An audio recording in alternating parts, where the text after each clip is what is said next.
बिस्मिल्लाहिर्रहमानिर्रहीम। अस्सलाम वालेकुम। क्या हाल चाल है मेरी यूट्यूब फैमिली। उम्मीद है अल्लाह पाक की रहमत से आप सब खैरियत से होंगे। अल्लाह ताला आप सबको खैरियत से रखे, आमीन। आज की वीडियो बहुत ही ज़बरदस्त, बहुत स्पेशल है क्योंकि आज मैं ईद के हवाले से बहुत ही ज़बरदस्त सीरम बनाने जा रही हूँ। आप आज से ही इस सीरम को लगाना शुरू कर दें और आपको इसका बहुत ज़बरदस्त रिजल्ट मिलेंगे और ईद तक आपका जो चेहरा है चांद की तरह चमकने लग पड़ेगा। आप जब इसको एक बार ही यूज़ करेंगे तो आपको इसके बहुत अच्छे रिजल्ट मिलेंगे। तो चलते हैं, देखते हैं रेमेडी में कौन सा सीरम बना रहे हैं और किस चीज़ का सीरम बना रहे हैं। तो इधर मुझे सबसे पहले चाहिए हशहाश। इसको हम हशहाश बोलते हैं और इंडिया में शायद खसखस बोलते हैं, लेकिन हमारे पाकिस्तान में इसको हशहाश बोलते हैं और इंग्लिश में इसको पपी सीड भी बोलते हैं। तो आपने हशहाश ले लेनी है। इसको मैंने 1 टेबलस्पून भर के बाउल में डाला है, तकरीबन इतना, और इतना पानी ऐड किया है जिसमें ये अच्छे तरीके से डिप हो जाए और गल भी जाए। तकरीबन इसको आपने ओवरनाइट के लिए छोड़ना है। अगर आप इसको ओवरनाइट के लिए नहीं छोड़ सकते तो तकरीबन 10 से 12 घंटे के लिए इसको छोड़ दें, ताकि ये जितना भी इसके बीच में बीज है वो नरम हो जाए और जब हम इसको ग्राइंड करेंगे तो ये इजीली ग्राइंड भी हो जाए। तो पानी आपने इतना ऐड करना है जिसमें ये सारा डिप हो जाए। और दूसरी बात ये है कि आपने इसमें जब पानी ऐड करना है 2 से 3 घंटे के लिए आप इसको बाहर रखें रूम टेम्परेचर में। रूम टेम्परेचर में रखने के बाद आप इसको बाकी के टाइम इसको फ्रिज में रख दें ताकि ये खराब ना हो। ठीक है, तो इधर मैंने इसको ओवरनाइट के लिए छोड़ा था और अब मैं इसकी तैयारी शुरू करती हूँ। और इसके अलावा मुझे फ्रेश एलोवेरा जेल चाहिए। आप इसमें मार्केट वाली एलोवेरा जेल भी डाल सकते हैं, लेकिन इधर मैंने फ्रेश एलोवेरा जेल यूज़ की है और पत्तों से एलोवेरा जेल को निकाल लिया है और निकालने के बाद मैंने इसको ग्राइंड कर लिया है और सारा ये एक लिक्विड फॉर्म में आ गई है इस तरीके से। ठीक है, तो अब चूंकि हमने इसको ग्राइंड करना है और ग्राइंड करने के लिए ये मटेरियल बहुत कम है, मैं इसको डालूंगी एक बाउल में। बाउल में डालने के बाद इसको ब्लेंडिंग के लिए थोड़ी सी पहले एलोवेरा जेल इसमें डालूंगी ताकि ये अच्छे तरीके से ब्लेंड हो जाए और जितना भी हशहाश के अंदर इसका अपना दूध है वो सारे का सारा बाहर आ जाए। अगर आपके पास इस टाइप का ब्लेंडर नहीं है तो आप जग वाले ब्लेंडर में भी डाल के इसको बना सकते हैं।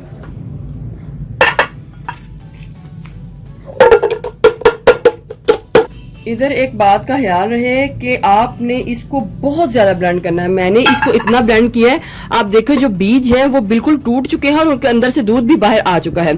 आपकी ब्लेंडिंग भी इतनी होनी चाहिए। तो जो चीज है अच्छे तरीके से भीगी ना हो तो वो इतना अच्छा इसके ना तो ब्लेंडिंग होगी ना ही इतना अच्छा दूध जो है बाहर आएगा। तो फिर आप लोग कहते हैं कि हमारा मतलब इतना अच्छा नहीं बना, तो उसकी वजह यही है हर चीज को टाइम दे और उसको अच्छे तरीके से ब्लेंड करें। सबसे पहले मैंने इसको टाइम दिया है, भिगो के रखा था और बहुत ज्यादा भिगो के रखा था ताकि जितने भी बीज हैं वो नरम पड़ जाएं। बेशक आप इसको लाइट गर्म पानी में भिगो के रख दें और उसके बाद आपने जब इसको ब्लेंड करना है वक्फे से मैंने 15 से 20 मिनट मैंने इसको अच्छे तरीके से ब्लेंड किया है, तो तभी इसका इतना जबरदस्त जो दूध है वो बना है। अदरवाइज ये इतना अच्छा दूध नहीं निकलता इसका।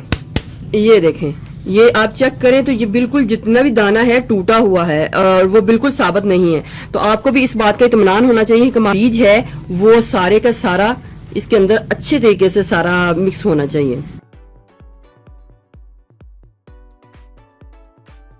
इसको भी जितना हमने निचोड़ना था निचोड़ लिया, बाकी का हमने इसको वेस्ट नहीं करना क्योंकि इसके साथ भी हमने अपने स्किन के ऊपर स्क्रब करना है। हल्का हल्का सा दरदरा है।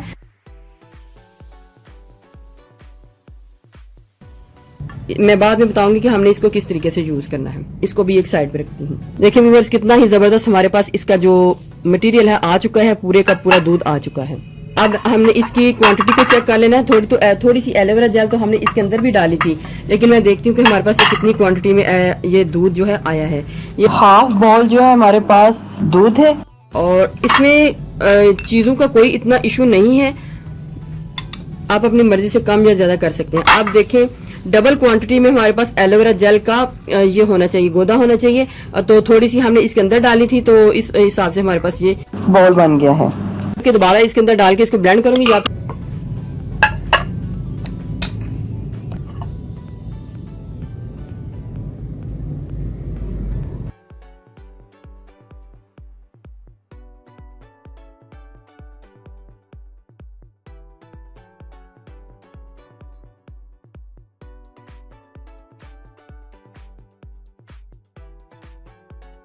जब भी आपने इसको यूज करना है इसका स्प्रे अपने फेस के ऊपर इस तरीके से करना है और इस तरीके से आपने स्किन के अंदर ऑब्जर्व कर लेना है। दिन में जब भी आपको टाइम मिले आपने इसका स्प्रे अपने फेस के ऊपर करके इसको अपनी स्किन के अंदर ऑब्जर्व कर लेना है। और फिर जब आपने ऑब्जर्व कर लेना है तो 1 या 2 घंटे बाद लाजमी इसको वॉश कर ले, ताकि वो जितना भी असर है सारा स्किन के ऊपर आता जाए, और फिर जब वॉश होता जाएगा तो फिर वो स्किन जो आपकी निखरती जाएगी। ये हशहाश का सीरम बहुत ही जबरदस्त है। जब जब आप अपने फेस के ऊपर लगाएंगे आपका फेस जो है वो चांदी की तरह चमकने शुरू हो जाएगा। बहुत ही जबरदस्त है, आप इसको जरूर ट्राई करें, इसके आपको बहुत अच्छे रिजल्ट मिलेंगे। तो उसके बाद हमारे पास ये मटेरियल आ जाता है जो हमने रखा था। इसके अंदर मैंने थोड़ी सी हनी यानी कि शहद को ऐड करना है और इसका स्क्रब करना है अपनी स्किन के ऊपर। थोड़ा सा मटेरियल ये डाल लें ताकि हमारा ये मिक्सिंग इसकी अच्छे तरीके से हो जाए।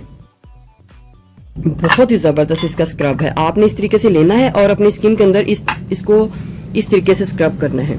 बहुत अच्छे आपको इसके रिजल्ट मिलेंगे। 1 से 2 मिनट मसाज करने के बाद आपने अपने हाथों को या मुंह को नॉर्मल पानी के साथ धो लेना है।